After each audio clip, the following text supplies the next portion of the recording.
That is all. Court is adjourned.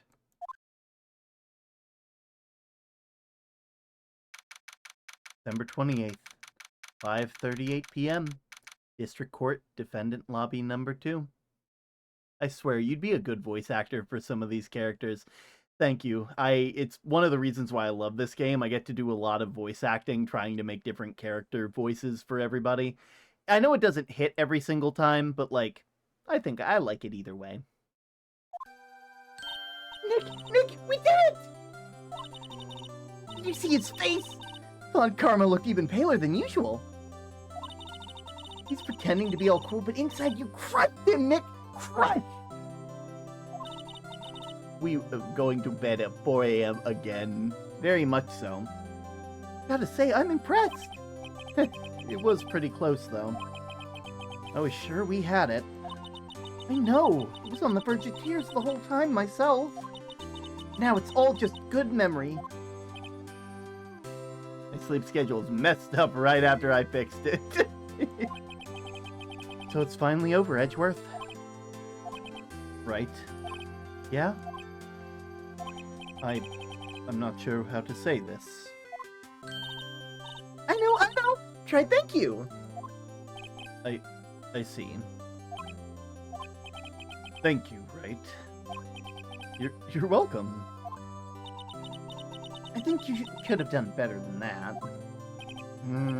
Sorry, I'm not good at this sort of thing. We're silly, huh? Yeah. You got a lot to learn, Edgeworth. He's got you there. Whoop! Amazing, pal! You pulled through just like I knew you would! I'll never forget this. I owe you one, pal. It's 4 a.m. here, but I woke up an hour ago, so... I need schedule, I don't have one. And tonight, let's party. Dinner's on me. Yeah, my salary went down a bit this month. But who cares? See, Mr. Edgeworth, you should take a lesson from Detective Gumshoe. That's how you say thank you. I see. Whoop! I feel foolish. Don't worry. Take it a little at a time. You'll get used to it. It's been 15 years since I've seen Edgeworth so unguarded.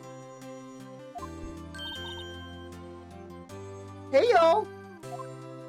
Lana! Oh, we're great in there. Thank you. Yo, Edgeworth! Congrats! Thank y'all very much.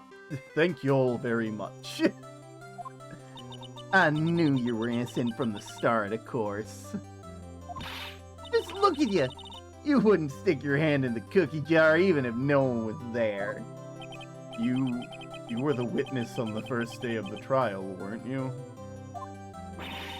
Well, yeah. Let bygones be bygones, eh? Speaking of which, what are you doing now, Lotta? Who, me? Oh, I went back to college.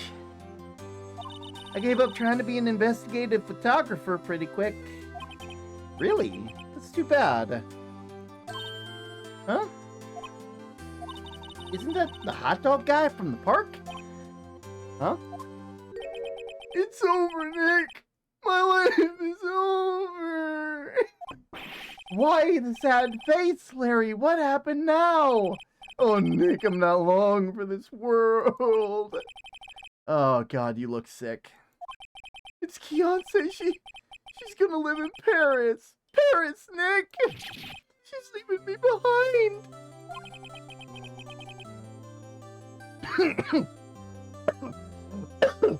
Oh, God, I'm dying.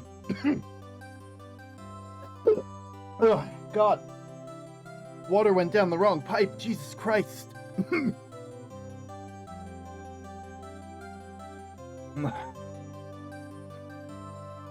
Should have seen that coming. Anyway. Yo, Edgy, there you are. Yes, here I am. Congrats, Edgy. Here's a little gift from me. In celebration. Know what that means? I can't be a fish. I really can't. Fish. Okay, I guess I'm a fish. Celebration? That's unusual. Harry Butts, you come along tonight too. My treat, pal. Thanks. Looking forward to it. Yo, Nick. That's the suit that questioned me when he says my treat. That's not police talk for prison food, right? Right? I think you'll be fine, Larry. Right? Yeah? What's up? That envelope that Larry gave me, it's got money in it? Well, yeah, I mean, that's not strange. People give money to celebrate sometimes.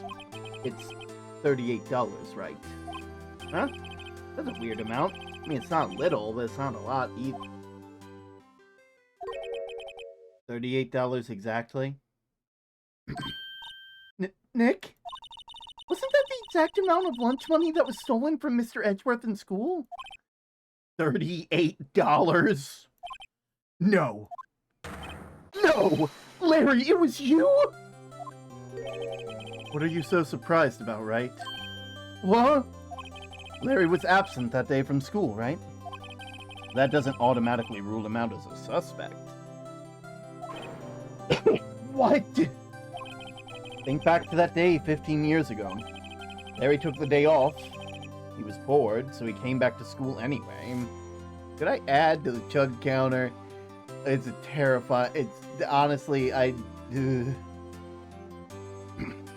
took... Then he saw the money lying there, and the rest is history. I never was good at history. Edgeworth, you didn't know, did you? I suspected. I just couldn't picture Larry protecting you like he did that day. Everyone else was saying you did it. The whole class was against you, remember? Yeah, too well. Right, you may not know this, but we used to have a saying back in school. When something smells, it's usually the butts. I know. Really, Wright, I'm surprised you didn't figure it out. There's not a way we're gonna get filled before the end. The good news is that it carries over between streams. That was an accident. It was meant to reset at the end of each stream, but I like the idea of it not doing that. Sure is an unexpected turn of events, eh? Edgeworth. You should have told me. No, now, Nick, it was 15 years ago. Don't you think the statute of limitations has run out for Mr. Edgeworth? I'd say so, yes. There you have it. Ugh. Where does that leave me? I became a defense attorney because of what you two did. Well, you've always been something of an insufferable emotionalist. Yeah, and you get worked up too easily, too. Death! The death sentence for both of you! Man, if only I'd known I'd become a prosecutor! The same goes for me, only the other way around. For the longest time, I thought I might have killed my own father. I thought I might be a criminal. I became a prosecutor in a part to punish myself. If I had known the truth, I might have become a defense attorney after all. Edgeworth? Want to switch, right? Hey, yo! Line up, I'll take a photo. It's honestly kind of sweet that, like, legitimately, depending on if things had been any different, Phoenix would have become a prosecutor, and Edgeworth would have been a defense attorney. The fact that no matter how things ended up, they still would be at each other's, wits' end. And weirdly, I like to think that them becoming the other sort of makes them better. Edgeworth is a prosecutor, but they have this innate sense of justice to them. It makes them want to find the right culprit. There is always a culprit, right? And it is legitimately something that, you know, as such, he is driven to find that culprit, to make sure the people who need to be innocent are innocent. Now, Phoenix, you know, is a very emotional person. You know, they get worked up about things. That there needs to be someone to fit the crime. But by being a defense attorney, they have to put their idea of that second. They have to believe that the person they are defending is end all be all, and it allows them to have this sort of emotional connection. Unlike other defense attorneys like Hammond, who only did it for their own sake. You know, getting people to convince themselves that, like, it's like, if we go by an insanity plea, you'll be innocent. It keeps their track record, but unfortunately led to Yanni Yogi ruining his life. You know? Yeah, Phoenix as a prosecutor would be ruthless.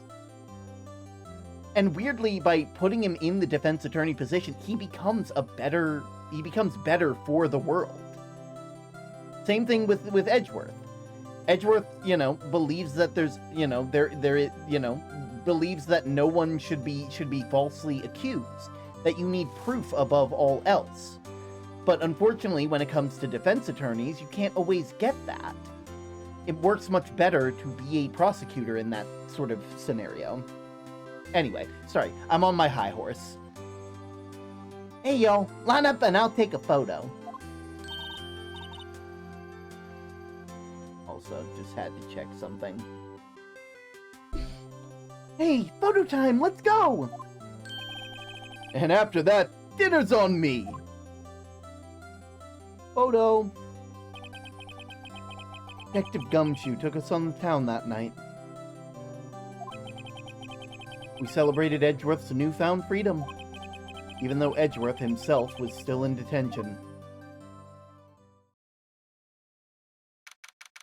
December 29th, 5:02, Wright & Co. Law Offices. Whoa, I went a little overboard yesterday. My head hurts. Huh? It's still only 5 o'clock. Maybe I should go back to sleep? Huh? What is this? Letter? Good morning, Nick. You were really impressive yesterday. Seeing you, it made me think about what I'm doing here. I'm a spirit medium in training, of course. I wanted to help Mr. Edgeworth, too. I wanted to help you, but I couldn't. I was useless. So I've decided to go back on to my training. I'll become a full-fledged spirit medium for starters. I couldn't say it to your face, so I left this letter. Goodbye, Nick. Goodbye? What time is it? Ugh, the first trains for the mountains have already left! To the station!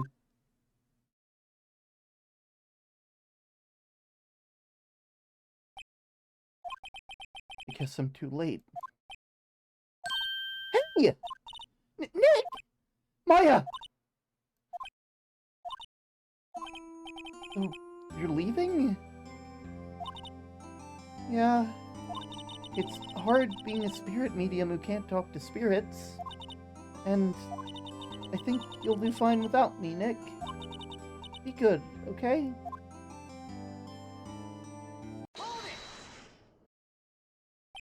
Wait! What? I never could have saved Edgeworth without your help. Huh? On the last day of the trial, I heard her. I heard Mia's voice. You heard my sister? Yes, only your voice, but still. It was at the very end when I thought we'd lost everything. Well, that's my sister for you. Detective Gumshoe helped, and Mr. Grossberg, and even Larry. I'm the only one who couldn't help. I was useless, Nick. But you weren't. You were the one who stopped Bon Karma, Maya. Huh? I didn't do anything. All I did was wander around in a daze. I'm sorry, but I have evidence that you helped. Evidence? Show Maya some evidence to cheer her up. Yeah, that piece of evidence that you took a goddamn stun gun for? Yeah, that one! A bullet? Von Karma was convinced he had taken all the evidence pertaining to DL6. But you were the one who rescued this last piece of evidence that we needed. This was the bullet that put an end to Von Karma. And you were the one that gave it to me. Nick. Thank you, Maya. I couldn't have done it without you. I'll be back soon. Huh? I'm going to complete my training, and then I'm going to come back. Okay. I'll be waiting. Why does he have all of the evidence on him? That's a good question.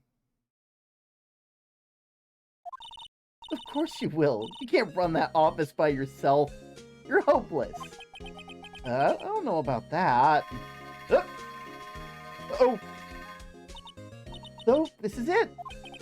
See you soon, Maya. Bye. Oh, sweetie.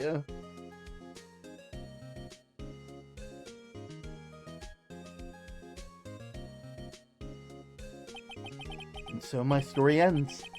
Time to turn a new page. And say goodbye to the novice defense attorney that I once was. Now a new story begins. With the same old crazy cast of characters. Ah, don't think you've graduated yet, amateur. Mr. Wright, perhaps you'd like to rethink that claim. Yes, Your Honor. I got a bad feeling about this.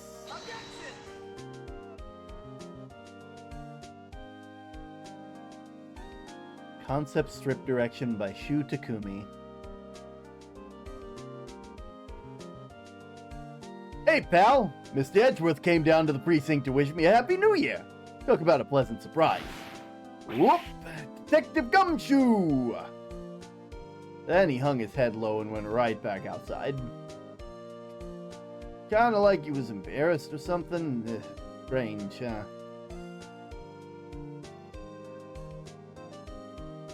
I love this game. There's a reason why I love every bit of it. There's a reason why it was like I knew so much about it. Huh? Nick? Yeah, I haven't seen him lately. Who, me? Nah, I've been working at the cheese shop. That Missy is nice, though you can't exactly call her a cheat date. Oh yeah, she's in Hawaii right now. Yeah. I loved every bit of it. I remember playing this on my DS and having so much fun trying to figure out how things worked. Who? Right. Yeah, I remember him. Yeah, he's very busy lately. You know, not to ring my own bell, but I did teach him everything he knows. I'm sure he's grateful. And it was it has such a creative cast of characters that are so endearing and weirdly three-dimensional. Phoenix Wright, hmm? Ah, the defense attorney to whom I wrote the affidavit for, yes. Oh, you know, I'll be taking over the management of the Gatewater Hotel recently. Should you be in the area, please stop by. Like, it gets you connected to these relationships, and it can be silly and goofy, but weirdly deep and dramatic. Well, true. Phoenix Wright? Oh, yes, Mia's understudy, was he not? I wonder how he's doing. Haven't seen him as of late. Oh, the days of my youth, like the scent of fresh lemon, you see. Even characters like Mr. Grossberg are just absolutely memorable. Like, they know how to make characters that you hated, but you love to see. Phoenix Wright? Oh, he's an is he an actor? Well, I'm not buying it. You can't be a star with a name like Phoenix. Put down DVD in the box set, but you know the DVD, that's why three-letter word. Jesus. I really can't wait to play the rest of these games, because after this, I have no memory of any of these games. I'm pleased to announce that Pink Princess is a hit. I sure owe Mr. Wright a great deal. Oh, and I'm keeping my face out of the public eye till the show's over. I wouldn't want to ruin any kid's dreams, you know? I have not played any of the other games. I played like the Phoenix Wright and Professor Layton game, but that's about it. And I can't wait to see this. You knew the ending? Yeah. Oh, I got a letter from Maya the other day. Seems like they call it cold standing under a waterfall. Wanted to visit, but I don't got time, so I send the Pink Princess trading cards. She says you can't buy them where she is. What kind of place does she live in anyway? You knew the ending? Of course I knew the ending. This game, like this... Right? Who's that? I don't want to talk. Let's talk Pink Princess, alright?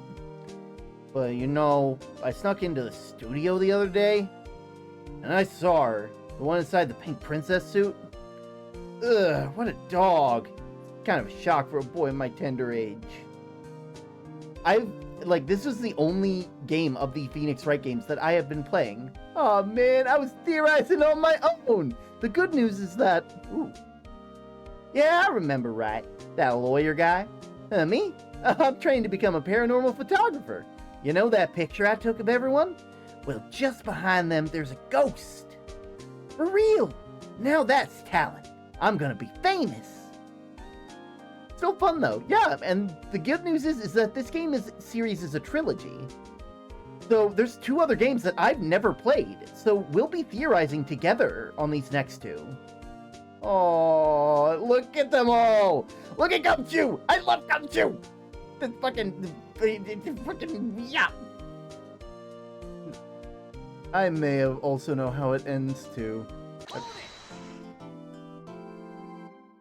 Of course, there is a 5th episode. There's a 5th episode to this game that they added but did not have on the original version of the game. Now, we will not be doing that tonight. It has no connection to the overarching story of the first game. But it does introduce some new concepts that will be shown in later games, which I'm really excited to play. With all that being said, let's go ahead and find someone to raid real quick. I think we've been here long enough. Oh, well, let's make sure. Oh, Jesus, going everywhere. We are going to bed. You can go to bed, but I'm still raiding someone one way or another. You can't stop me. I'm going to raid them no matter what. Let's go ahead and find someone real quick. I'd rather not stay up all night. Valid. I'm still raiding someone, though. Whether you guys want to join in on the raid or not, that's up to you. But I'm still raiding, one way or another. Let's see. I think, yay.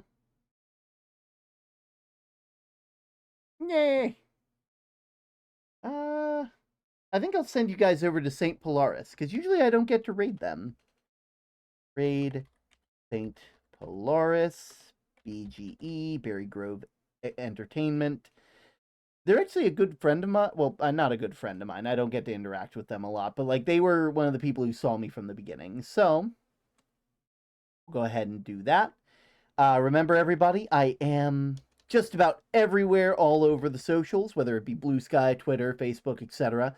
And also, if you want to know when we are going to be opening up the lighthouse again, be sure to join the Discord. Have a good night or morning. I'm already brewing coffee. Night term. Catch you tomorrow. Bye-bye.